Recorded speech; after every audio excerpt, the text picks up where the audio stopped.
வணக்கம் நண்பர்களே, நாம் இன்று ஜனநாயகன் படத்தின் விமர்சனத்தை பார்க்க போகிறோம். ஒரு சினிமாவை நேசிப்பவனாக, ஒரு தலைமுறையின் நினைவுகளை சுமந்து நிற்கும் மனிதனாக பேசப்போகிறேன்.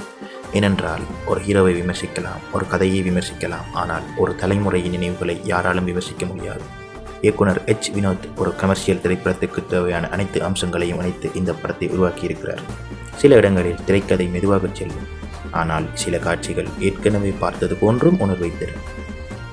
எப்படியாயினும் திரையரங்குகளில் ரசிகர்களின் கைதட்டும் தருணங்கள் வந்தால் அந்த குறைகள் எல்லாம் சில நொடிகளுக்குள் மறைந்து போகின்றன. விஜய் திரையில் தோன்றும் ஒவ்வொரு முறையும் அரங்கம் முழுவதும் வெல்லும் ஆரவாரம்.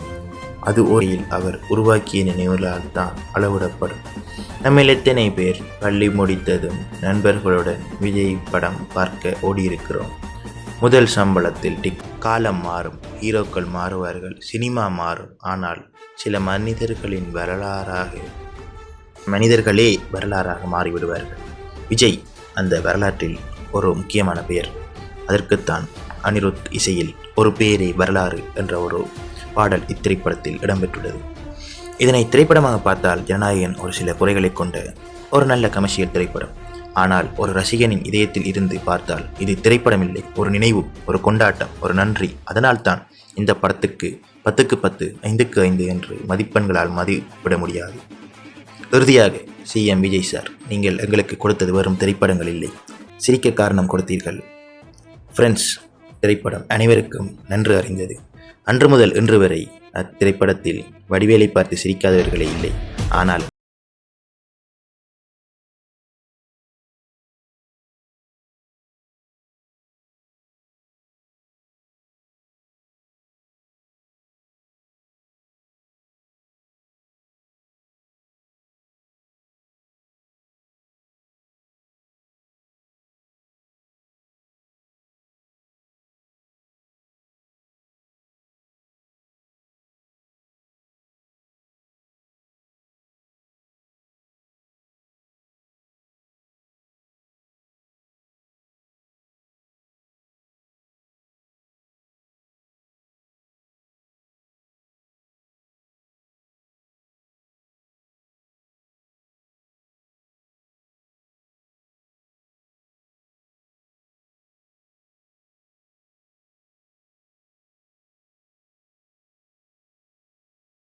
மனிதனையும் ஒரு நல்ல நினைவையும் ஒரு நல்ல காலத்தையும் யாராலும் மறக்க முடியாது.